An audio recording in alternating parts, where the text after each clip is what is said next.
Good morning, everybody. Sorry I couldn't be there today. Got a sick son. Um, Notice that the homework for tonight is canceled, so you get the weekend off after all. Um, and we'll talk about the reading you did last night on Monday. I want to jump right into talking about the possibility of Balin being a tragic hero. Yesterday, at least two of the classes, we read through Aristotle's Introduction to Poetics, where he discusses the tragic hero and what that person has to be. He says it can't be a righteous man who meets a miserable end. That's just shocking and awful and offends our moral senses. It can't be a villain who meets a miserable end, because that does satisfy our moral sensibilities, but it doesn't give us any sense of pity or fear. And he says it's also, we don't want to see a good man who succeeds, in the end. So I'm sorry, we don't want to see a bad man who succeeds in the end, because that too kind of offends our moral sensibilities, seems wrong, and these things don't accomplish the tragic effect of getting pity and fear from the audience. The only person that does that is sort of an in-between character, one who's good but not too good, who falls into great misery, suffering on account of some personal flaw, bad decision, but not villainy, not thorough evil and wickedness. And so when that happens, we feel pity because we see that the character is suffering worse than it seems like they deserve. And we also have this sense of fear because we realize that this character is going through something they didn't intend, and it snuck up on them, so to speak, and that could happen to us, right? Now, I don't know, the words pity and fear have never quite done it for me. They've never quite explained like what happens to me when I read a good tragedy, but I think I get it. I think the idea, though, is basically just that you really can connect with this character if you can do the work of kind of like extracting their experience from their historical context and from all the odd things that happen to them, and you can see their kind of abstracted experience and your abstracted experience. You begin to see, oh yeah, there's a lot in common here. For example, I don't know if we covered this when we were talking about Macbeth, but I've always really connected that moment when the witches present him with these ideas of what he could be, these ambitions, and they say you could be, soon you'll be Thane of Glamis, Thane of Cawdor, and King of Scotland, And gosh, I'll just be honest with you, like I can remember when I was in college having this one professor that I very much admired saying, Charlie, you ever thought about getting a PhD? You could be one of those guys. You could get a PhD. And just the rush of positivity that came over me, that this swell of ambition that all of a sudden just like leapt up inside me, it was intoxicating, is what it was. And I didn't end up doing it, and I'm kind of glad I didn't, because as I understand it, you have about as good a chance of getting a solid tenure track job in the academy as you do of making a leading role in a Hollywood blockbuster. So it's a really, really tight fight, and I'm pretty happy to be a high school teacher. But all this to say, when I saw Macbeth go through that, I thought, yeah, I get it. I can see what's happening to him there. So anyway, what I want to look at is Balin and ask whether or not Balin's a tragic hero. To do this, I want you to first go back to Oedipus. I want you to think about what happened in his life, okay? And what I'm hoping you'll see is a little bit of a pattern in Oedipus's life. I'll show you the pattern in Balin's life. We'll also look at Peter's life and put it all together in the end, okay? So first of all, just remember Oedipus. He's living in Corinth, and he gets insulted. Someone says you're, basically not the child of your parents or whatever. He goes to the Oracle of Delphi. Delphi gives him a prophecy that he's going to kill his dad and marry his mother. And he thinks dad and mom are the people in Corinth, but they're actually just his adoptive parents. So he runs from Corinth, but of course he's going the wrong direction. Then while he's fleeing, meets A band of men at the Three Roads, including what seems to be like a VIP that's being pulled along in a cart, gets attacked by everybody and defends himself, ends up killing his dad, right? Then goes from there to the town of Thebes, where he defeats the Sphinx, saves the whole city. They ask him to marry the queen, who happens to be his mom, right? Then plague breaks out in the city, which of course he is causing, even though he doesn't know it. And he, launches a huge investigation to find out the cause of it, and ends up bringing down judgment on himself. So what I want you to see is that in every case, Oedipus seems to be aiming at something good. Okay, it's he wants to protect his parents. He's defending himself from bullies. He's defeating a monster. He's trying to root out some plague-causing pollution or injustice. And every time it results in some kind of harm that he didn't intend, right? Okay. Now, look at Peter's life, okay? Let's talk about Peter. He gets out of the boat, right? Trying to go to Jesus. Next thing you know, he's sinking in the Sea of Galilee. Jesus says he's headed to Jerusalem. Peter steps up, says, no way, you can't do that. He's trying to protect his friend. He gets called Satan in that instance. I don't know if you remember that. Remember that? He's like, get behind me, Satan. Then later, okay, people are attacking the Lord. He pulls out a sword, strikes at one of these guys. Jesus is like, put your sword away. Gets reprimanded again. Now in Peter's story, so in these three instances, hopefully you can see Peter seems to want something good, right? He seems to have like this energy and zeal for Jesus. And every time it ends up kind of turning back on him. Like he discovers he doesn't have the faith he thought he did. He realizes that Jesus, he ends up putting himself in the way of Jesus' mission. And then he strikes this guy on the ear that Jesus wants to heal. But Peter ends up facing, in a pretty interesting way, the real root cause of all his problems at his soul, right? When Jesus is on the cross, or being, not on the cross, sorry, but when he's being detained and questioned, Peter ends up denying him 3 times, right? And Peter all of a sudden realizes, oh, this is who I am. In all these other instances, he's like, I'm the follower of Jesus. I love Jesus. I'm devoted to Jesus. And he keeps discovering that he's not as much as he thought. And then there's this stark, sudden reminder. Boom! You are actually one of the people betraying Jesus too. You have denied Jesus, just like everybody else. Now you can think of Oedipus as having a similar experience when when an investigation starts to kind of unravel and he realizes he's the one married to his mom who killed his dad, and he gouges out his eyes. So he has this realization, this recognition. Now, flip all that over onto Balin's life, okay? Let's look at Balin's blunders. Think about all the things that he did. And as we look through these and you recall his life story, just ask yourself, which of these is the result of just downright wickedness?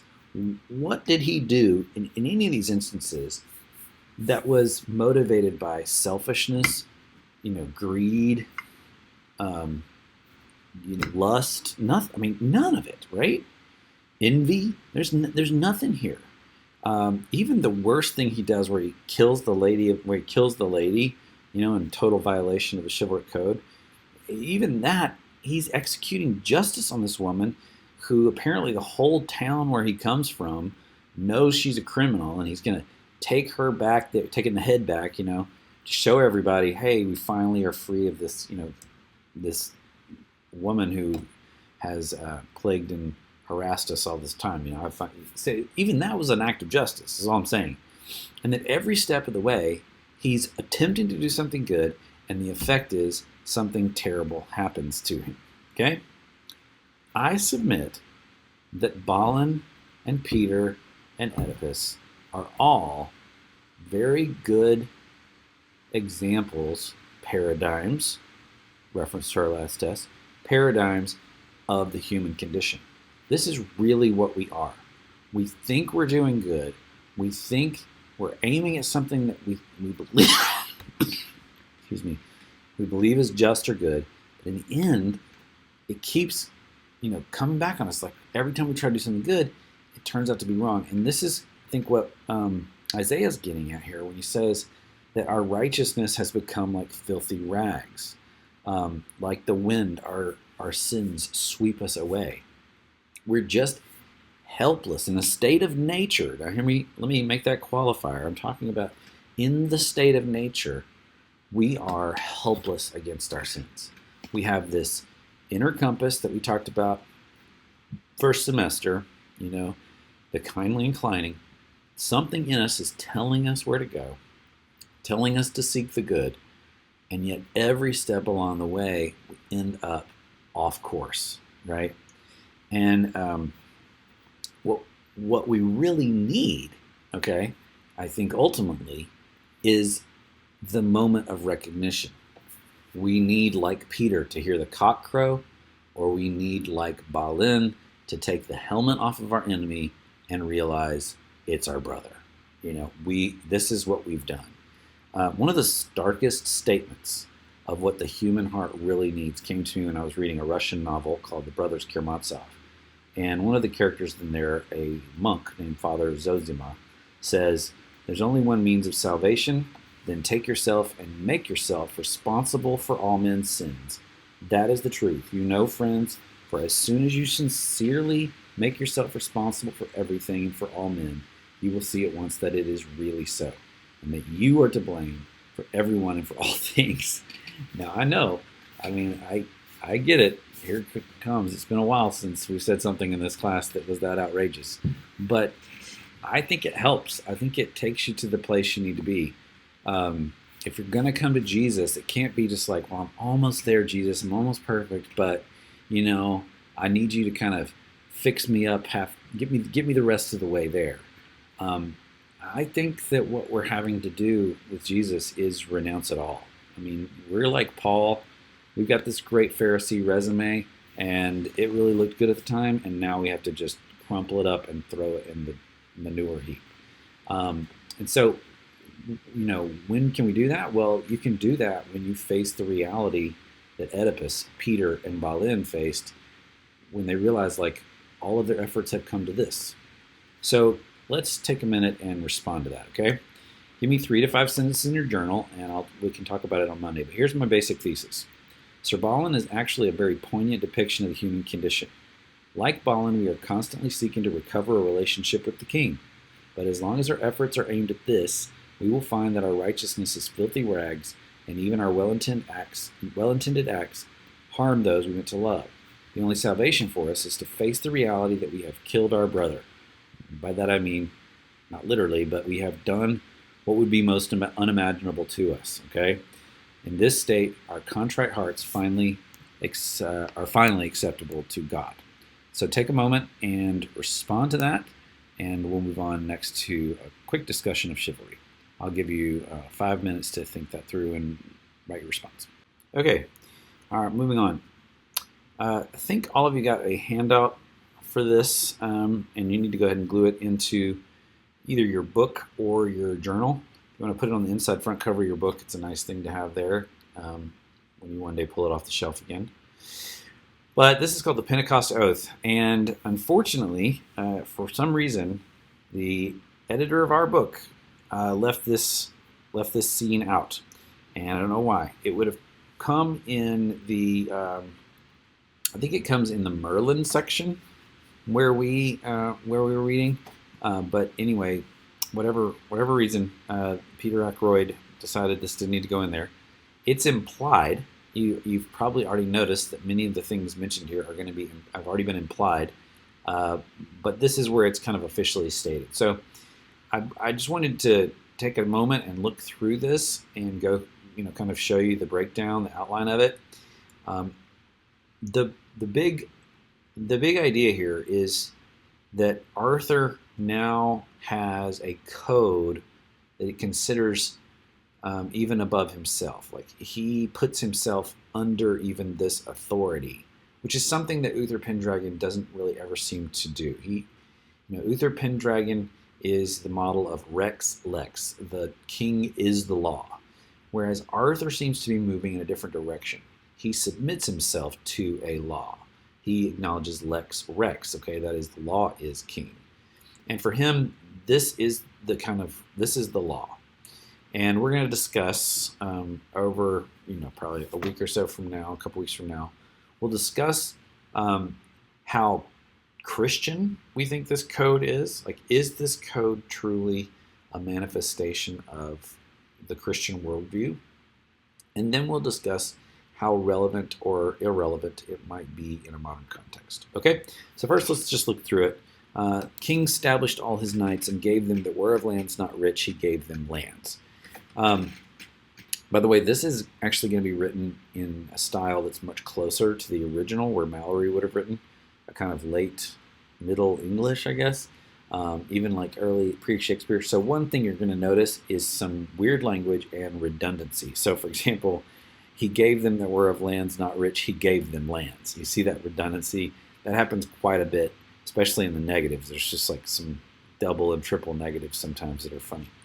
Okay, point is, Arthur takes all the knights of the Round Table,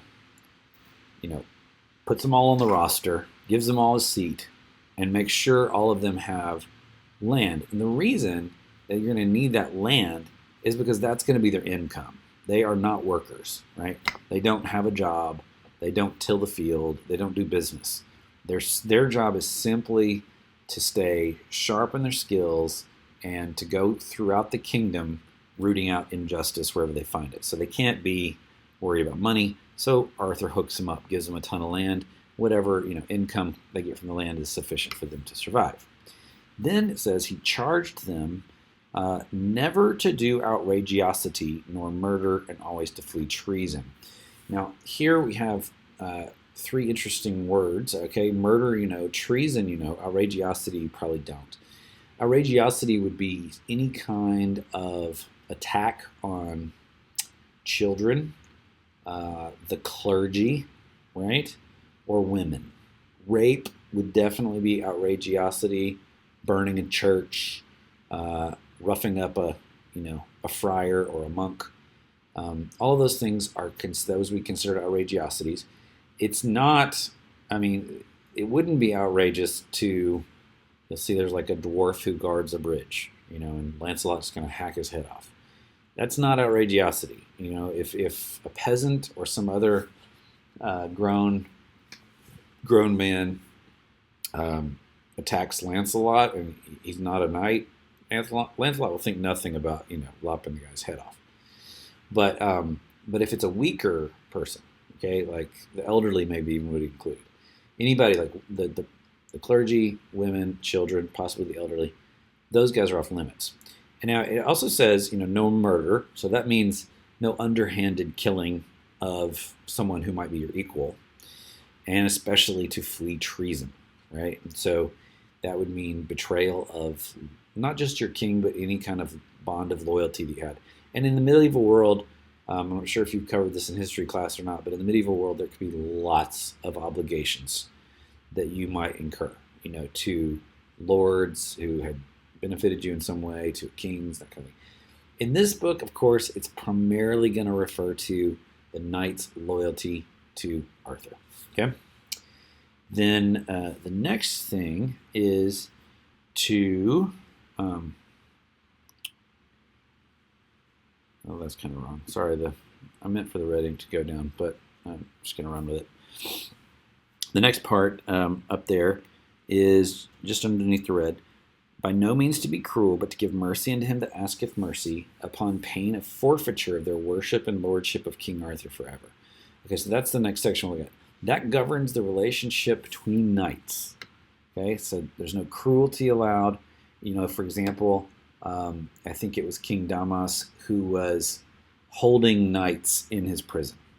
That's off limits. You can't do that to knights. You can fight them, you can injure them, you can even kill them if they don't surrender, but you can't just stick them in a prison. That's cruel, right? And similarly, okay, you've already seen that King Pellinore, offers Arthur mercy, and Arthur, I think, offers it to Accolon. So that's just going to be standard issue. You cannot just kill a knight when you get the advantage on him. And then he says, by the way, this is a forfeiture of their worship and lordship. Hopefully, I don't know if you've already gotten the idea, but worship here does not mean what it means in the Bible. It's not like it's not like I'm worshiping Arthur as the Pharaoh king god of Egypt, something like that.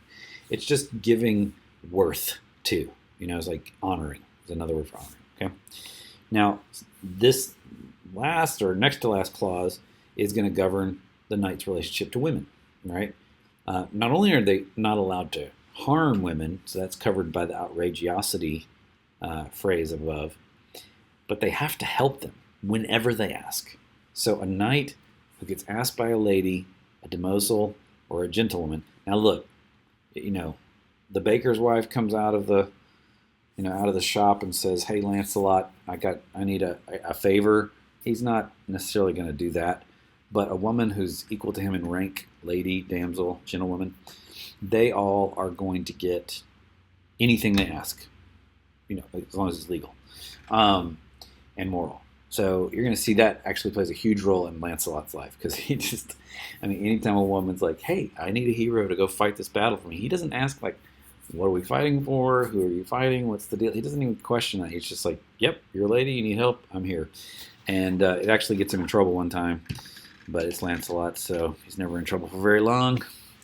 Okay, and last clause is going to be, you can't take any battles in a wrongful quarrel for no law, ne for no world's goods. There's that double negative again. No man take no battles, no law, and then like ne for no. That's like a quadruple negative, but I'm not sure where that goes. But this is basically saying you can't fight in an unjust war, So you can't just go out, fighting to grab land or take somebody's land. If you have your eyes on Greenland, you can't just like march your knights over there and just take it. Okay, you have to fight for good causes. And again, remember, the knights are totally taken care of. Money is not an object for them, so they're not like the Greek heroes who are always accumulating wealth every time they sack a city. They're not taking prisoners. They're not like abducting women, that kind of thing. These guys are literally, their whole, their livelihood is taken care of, and they are going to just go out to do justice, okay? And this is something that you'll see there at the bottom. Arthur required his knights to swear it every year at the Round Table on the Feast of Pentecost, which comes, as you might know, after Easter, okay? When the disciples had the tongues of flame fall on them. So this is probably the most succinct and maybe complete definition of chivalry. This is what it means. Like, if you're going to be a chivalrous knight, you're going to have to abide by all the things on this list. There are other codes. There are other aspects to the code, like your honor, like you can't be a coward, that kind of stuff. But this is the sort of like restraints on violence. And there's a lot of particulars here, like, no treason on the king, don't give mercy to fellow knights, ask women, help women that want it, don't take battles that are unjust. But the common theme of them all is that strength should only and ever be used to aid the innocent, the just, or the weak. Never should strength be used for selfish gain or to take advantage of those who are weak or in any other way at a disadvantage. So if you think about King Duncan, right? He trusts Macbeth, and so he goes to Macbeth's castle and sleeps in one of Macbeth's rooms. That trust is itself a weakness. He is, like we discussed this, you cannot sleep in someone's presence without putting yourself in a position of weakness. You're defenseless, So Macbeth takes advantage of that trust. That is a violation of chivalry. When you've got a knight who's been beaten, his sword is broken, he's lying on the ground, you clearly have the upper hand, you're standing up, he's laying down, you can't just lop the guy's head off. He's at a disadvantage. So he's now the weaker party. And so the knight on the ground gets the option of saying, "I give up, you win," and he keeps his life. Obviously, the strength differential between men and women, is just a further extension of the rule. And I think it also can be applied to taking up a wrongful quarrel for the world's goods. Again, this is just, it'd be hard. I mean, it's not as clear to me how this one functions in the strength and weakness paradigm I'm giving you, but it still seems like here a knight is using his strength for the wrong things, mainly to accumulate some of the world's goods, to get richer, which should be a no-no for them.